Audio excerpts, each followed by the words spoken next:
Assalamualaikum warahmatullahi wabarakatuh. Salam budaya.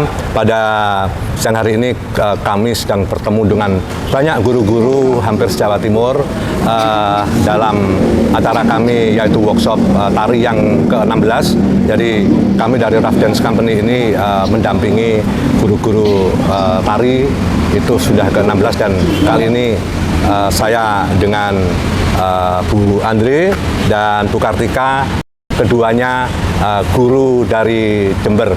Sehat selalu, sukses selalu. Bisa diceritakan bagaimana romantika ngajar anak-anak di SD? Di SD ya? Di SD. Ini kedua-duanya di SD, nggih. Monggo. Kalau saya kebetulan mengajarnya di desa. Di desa. Jadi antusiasme warga itu luar biasa untuk dalam hal menari. Nah, seperti itu. Meskipun mungkin menemukan bakat-bakat itu tidak banyak, tapi effort dari wali murid itu luar biasa. Gitu. Ya, jadi untuk keinginan yang besar itu biasanya di hajat besar acara karnaval desa. Jadi bisa melibatkan skala besar. Seperti itu. Jadi acara desa itu sebenarnya bisa mendorong untuk munculnya bakat-bakat ya. Itu menarik ya. Nah, gimana Bu Kartika?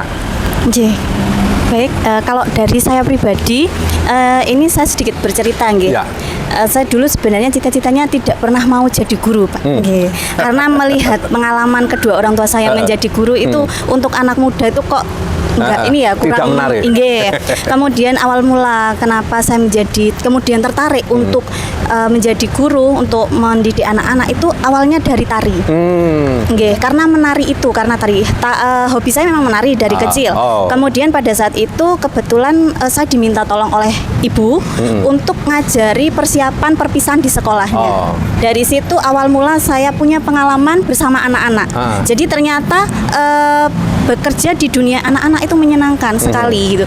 Kemudian saya juga ternyata bisa menyalurkan hobi saya. Dari situ akhirnya mulai dari situlah kemudian saya tertarik untuk menjadi seorang guru. Akhirnya saya mulai sukuan, kemudian dari tari itu jugalah mengantarkan saya menjadi seorang pegawai negeri sipil, memberi saya semangat untuk mengambil jurusan perkuliahan tuh di PGSD. Akhirnya dari situ karena saya ingin tetap ada di dekat anak-anak. Nah, ketika anak-anak diajari nari, itu kemudian Ibu sudah bisa melihat nggak bahwa anak-anak ini kayaknya ini berbakat atau ini kepingin ini. Karena saya melihat kan bahwa dunia tari itu sesungguhnya dimulai dari anak-anak. Ya, jadi kalau di dunia tari ini di anak-anak ini tidak berhasil, itu ke atasnya juga nggak akan berhasil. Misalnya dia nggak tertarik kuliah di sekolah seni dan sebagainya. Tapi ini yang mendasar dan kalau saya istilahnya anak-anak ini pondasi dan katanya ini usia emas ya, golden age gitu ya. Itu. Melihat anak-anak seperti apa itu? Kalau saya pribadi dari pengalaman saya itu melihat anak itu memang dari dua sisi. Yang pertama memang ada anak yang secara kita lihat gerak-geriknya setiap hari itu memang anak ini berbakat di bidang tari memang. Kita tinggal mengembangkan saja. Tapi menurut pengalaman saya selama ini ada juga anak-anak yang dari geraknya, detiknya itu tidak bisa sebenarnya kok kaku ngaten deh. Tapi setelah dibimbing kemudian dia berminat di bidang itu, toh dia bisa.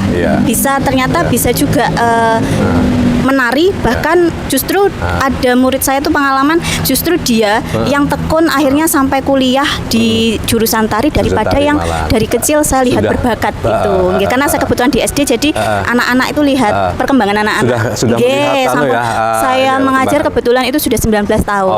Mulai jadi dari udah tahu hasilnya. Ini sudah seperti ini. Gitu. Seperti itu. Ya, Pak Andre. Saya dengar Bu Andre dengan serius tidak hanya di sekolah tapi kemudian dibuat sanggar. Sanggarnya apa ini namanya? Dikenalkan dulu.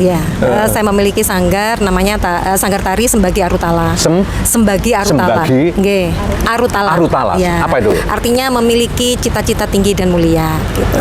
Nah, gimana? Jadi cerita. Kalau saya ada beberapa sanggar itu yang membuka rekrut anak-anak itu dengan yang sudah memiliki bakat. Banyak seperti itu, maunya tuh yang sudah Yang sudah, bagus-bagus. Nah, tapi saya tidak. Saya membuka kesempatan kepada siapa saja yang ingin belajar. Itu pun untuk anak-anak yang disabilitas, anak-anak berkebutuhan khusus, Ada? saya membuka. Iya, ada. Oh, Nah, iya. begitu saya juga sering dimintain tolong bekerja sama dengan SLB, jadi mengajari anak tunarungu atau begitu. Luar Makanya saya biasa. siapa saja karena mereka itu butuh diberi kesempatan. Oke.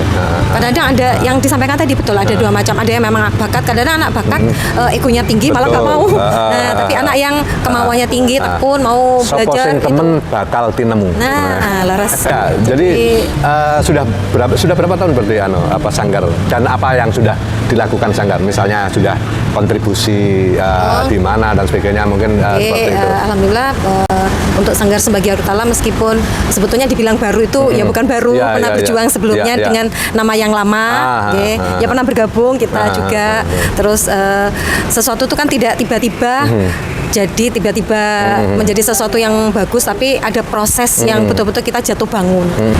Prestasi dari Sanggar kami itu membuat karya kreasi tari Jember memang. Oh, gitu. masuk, Ya. Sudah berproses ke sudah arah situ sampai juga. sampung. Nah, Seperti itu. sekarang itu masa-masa demam dengan FLS 3N. Ya. Apakah juga punya pengalaman terhadap itu? Ya, kita kan tidak boleh berhenti untuk berkarya, berkreasi, berproses demi anak-anak kan seperti itu.